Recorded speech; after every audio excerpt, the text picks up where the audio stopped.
Most people don't realize this until it's too late. But the majority of people don't actually die because of age. They die because of habits, quiet habits, ordinary habits. The kind you don't notice until decades have passed. If you're over 60, or if you love someone who is, this isn't meant to scare you. It's meant to wake you up gently. Because almost every older person I've ever spoken to says the same thing in different words. I didn't think it would catch up to me this fast.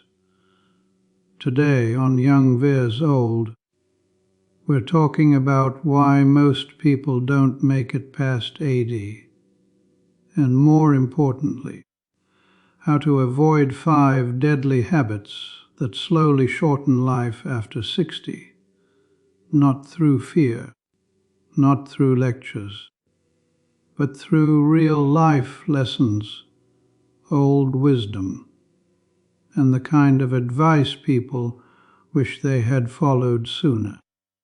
This story begins with a question a young man once asked his grandfather. He said, "Grandpa, what's the biggest mistake people make when they get old?" The grandfather didn't answer right away. He stared out the window for a long time. Then, he said, "They think they still have time." That sentence stayed with him for years, because when you're young, time feels endless. When you're older, time feels fragile, like a glass cup you're afraid to drop. In our society, we talk a lot about living longer, but we don't talk enough about how people actually shorten their lives without realizing it, not with dramatic choices, but with daily routines, small decisions, silence, neglect. This channel is called Young Veers Old for a reason. Because the young ask questions, and the old carry answers, often shaped by regret. One retired nurse once said something that still echoes in my mind. She said, "I worked with people in their final years. Very few were afraid of death. Most were afraid they wasted their health. After 60, your body starts talking to you more clearly. The problem is, many people stop listening. They ignore the aches. They brush off the fatigue. They normalize pain. They say, 'Well, this is just getting old.' But that belief alone has shortened more lives than most diseases. Let's be honest for a moment. Most people who die before 80 didn't plan to die early. They planned to take care of it later. They planned to start next year. They planned to rest after retirement. But life doesn't wait for plans. There's an old man named Robert who used to sit on a park bench every morning. He was 72 when someone finally asked him why he came to the same spot every day. He smiled and said, "I come here to remember the man I ignored." He explained that in his 50s, he stopped walking. In his 60s, he stopped socializing. In his late 60s, he stopped caring. Not because he wanted to, but because it felt easier. By the time he wanted to reverse, his body had already adapted to stillness. This is where young questions meet old wisdom. The young often ask, What should I do to live long? The old answer, don't slowly give up. Giving up doesn't look dramatic.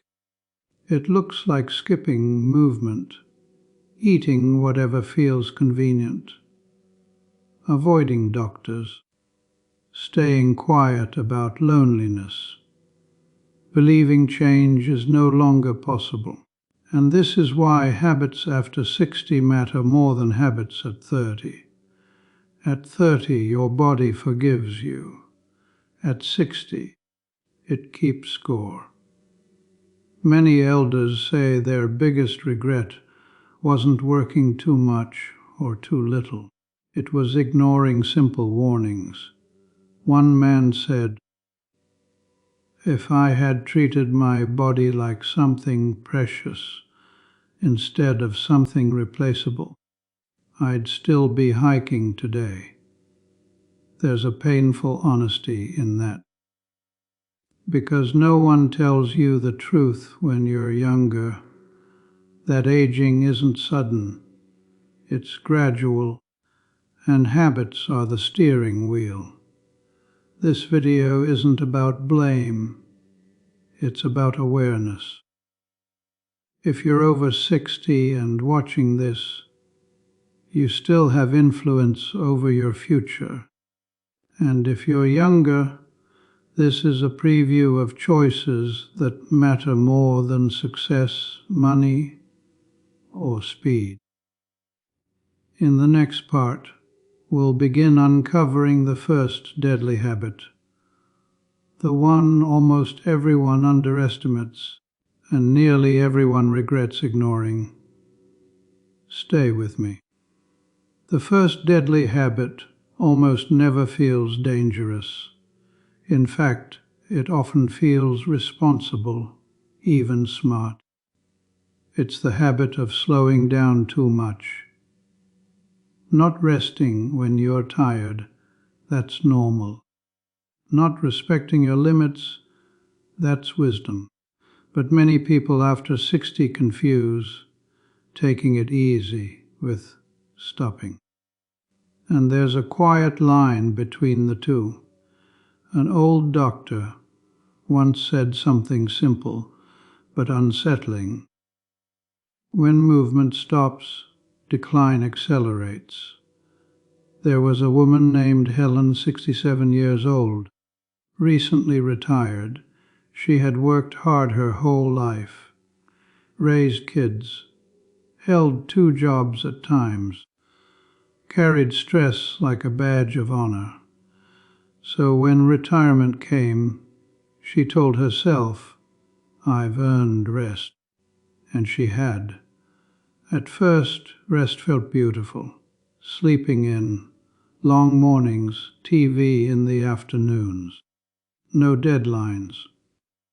But months turned into years. Her daily walks became weekly. Weekly became occasional. Occasional became never. She didn't stop because she was lazy. She stopped because no one warned her that the body doesn't know the difference between rest and surrender. By 71, her legs felt weak. By 73, stairs scared her. By 75, she said the sentence many elders say quietly, "I don't feel like myself anymore." This is one of the biggest life lessons older people wish they could send back in time. Movement isn't about fitness. It's about independence. It's about dignity. After 60, the body adapts quickly, but not always in your favor. If you move, it learns movement. If you sit, it learns stillness. And stillness is seductive. Young people often ask older adults, "What would you change if you could go back?" Many answer, "I would have kept moving, even when I didn't feel like it." Not running marathons, not lifting heavy weights, just walking, stretching, standing instead of sitting. Small actions, big consequences. The second deadly habit is quieter and more painful. It's social withdrawal.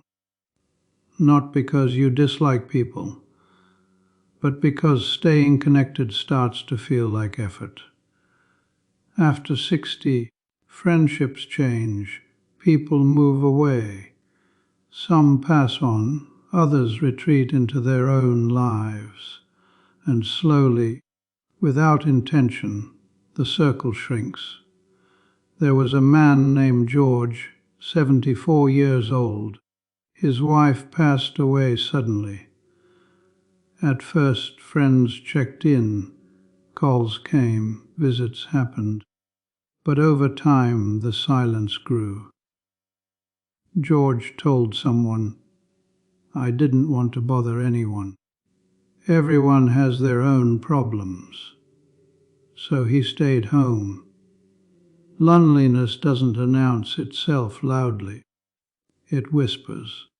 It shows up as fatigue, as low appetite, as forgetfulness, as lack of motivation. Doctors often miss it.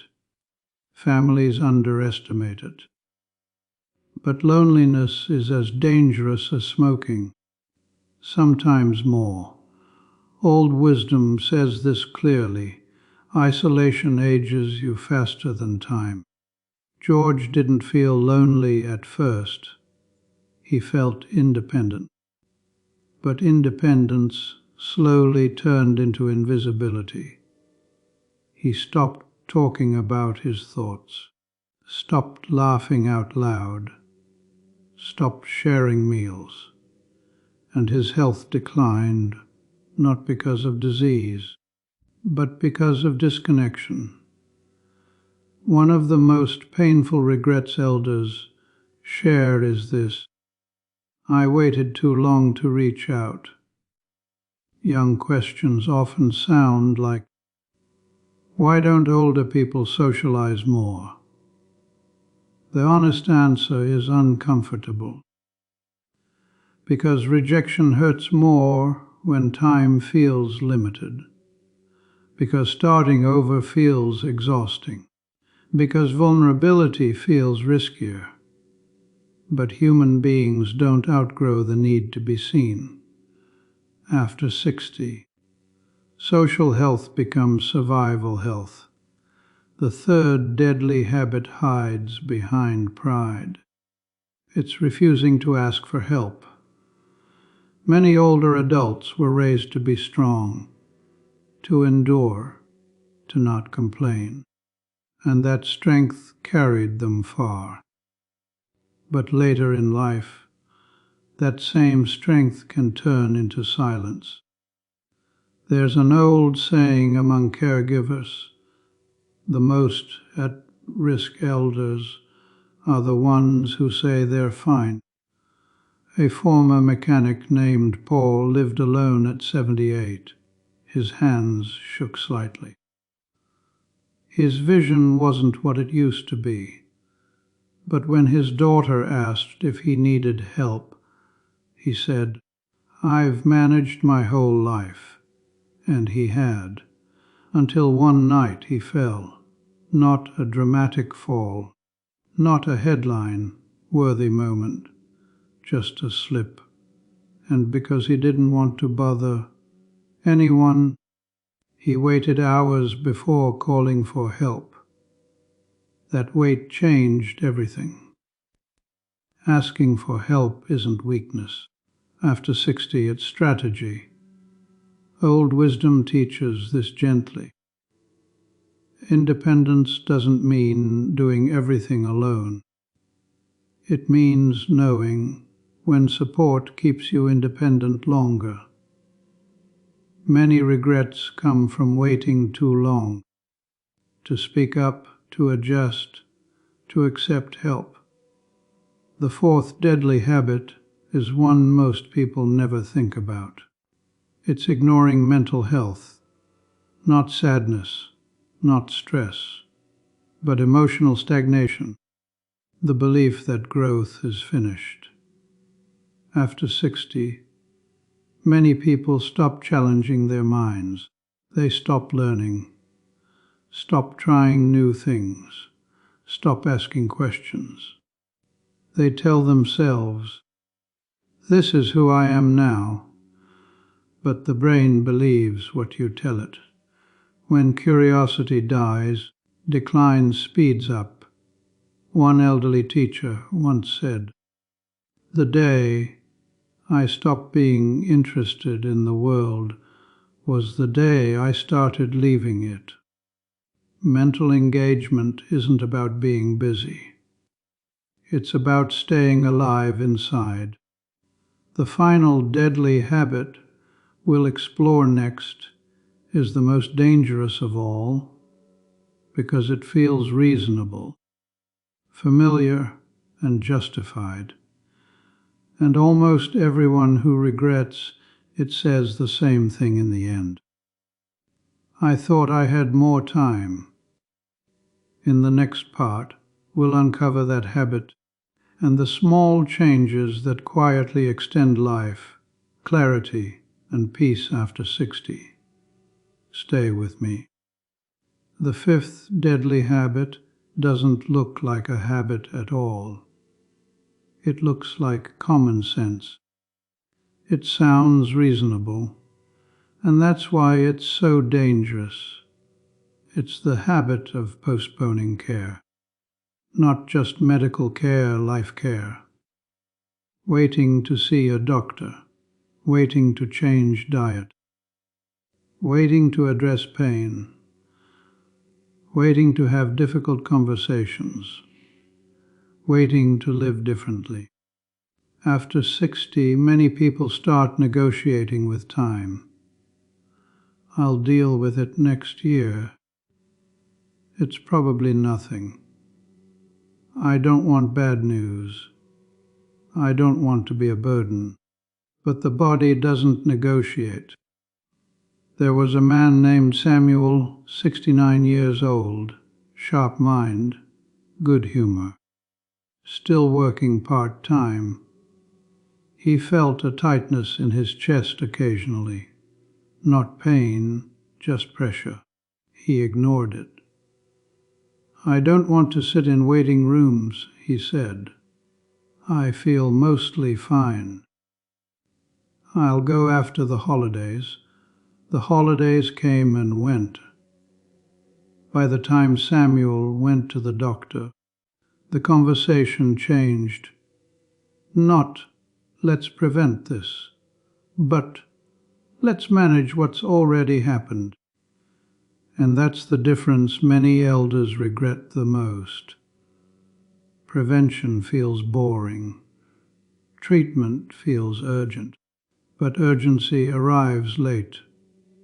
Old wisdom carries this quiet truth: what you delay at 60, you may not get the chance to fix at 70 July.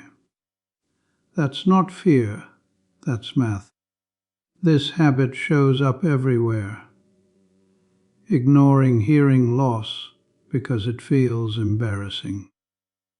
Avoiding vision checks because glasses feel like a symbol of aging. Skipping dental care because it seems minor, but small neglect accumulates. Many older people say something heartbreaking: "I didn't know it would snowball." Pain becomes limitation. Limitation becomes dependence. Dependence becomes frustration. And frustration drains the will to care at all. This is where regret grows roots. Young people often ask, "Why don't elders take better care of themselves?" The honest answer is rarely laziness. It's fear. Fear of change, fear of diagnosis, fear of admitting vulnerability, fear of acknowledging time. But avoidance doesn't stop time. It only removes options. There's something elders understand deeply. often too late. The goal isn't to live forever. It's to live well for as long as possible. That requires participation, not perfection, not obsession, participation. In nursing homes, one question is asked again and again. What do you miss the most? Very few say money. Very few say success. Most say freedom. Walking outside alone, cooking their own meals, driving at night, choosing when to sleep. Those freedoms are protected by habits, not luck. Here's the quiet connection between all 5 deadly habits. They all involve slowly disengaging from life, stopping movement, withdrawing from people, refusing help, neglecting the mind, postponing care. None of them happen overnight. They happen one small choice at a time, and that's the hopeful part. Because small choices can also reverse direction. You don't need to transform your life. You need to interrupt the drift. Stand up more, call someone, schedule the appointment. Ask the question, learn one new thing. Old wisdom says, it's not too late until it is. But most people reach that line without realizing they crossed it years earlier. If you're over 60, this isn't a warning, it's an invitation. An invitation to re-engage. And if you're younger, this is a mirror from the future, not to scare you, but to guide you. In the next part, we'll slow down and focus on something different. Not habits to avoid, but habits to keep. Simple actions, elders say, made the biggest difference in how long and how well they lived. Life lessons without filters, advice without exaggeration, just honest truth passed forward. Stay here. When older people talk about what actually helped them live longer and live better, they don't mention secrets. They mention simple things they stayed consistent with. Not dramatic transformations, not overnight changes, just habits they refused to abandon, even when life tried to pull them away. One woman in her late 80s was once asked why she still lived independently. She laughed and said, "Because I never stopped showing up for myself."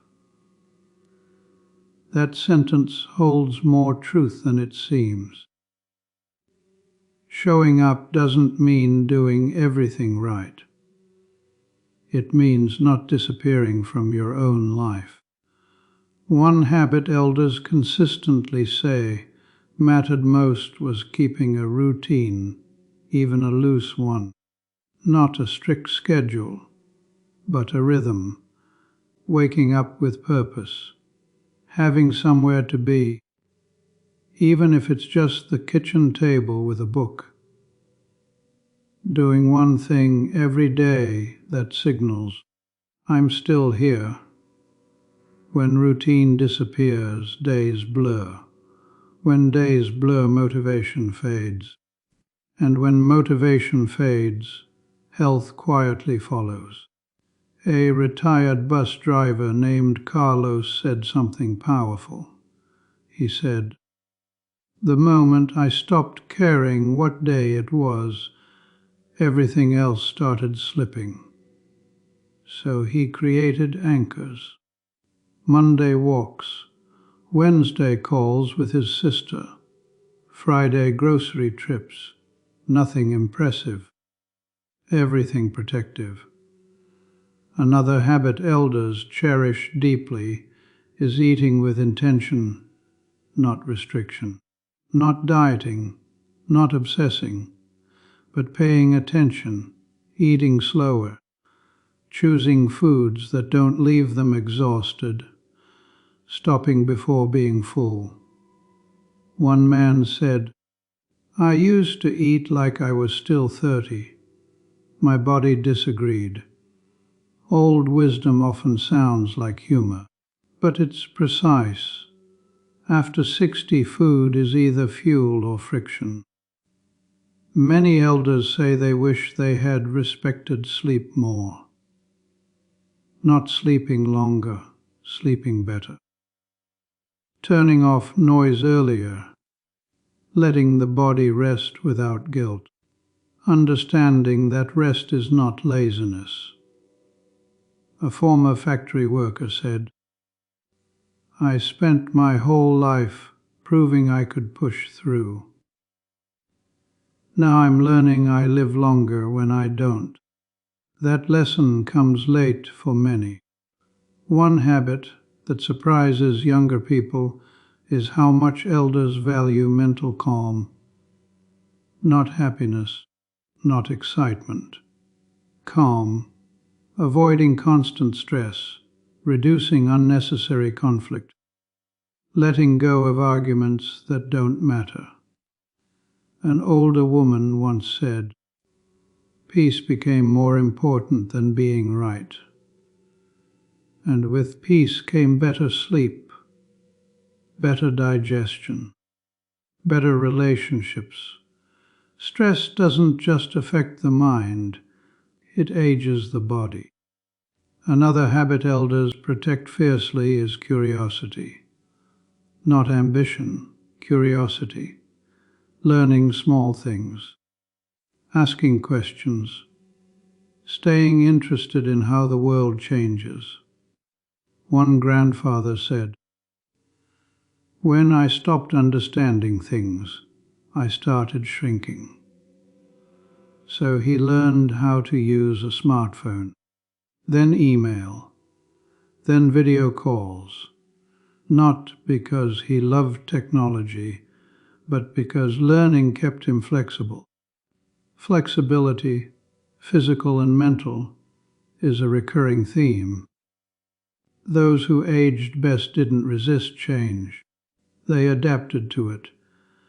They adjusted expectations. They modified goals. They forgave themselves faster. This isn't giving up. It's aging with intelligence.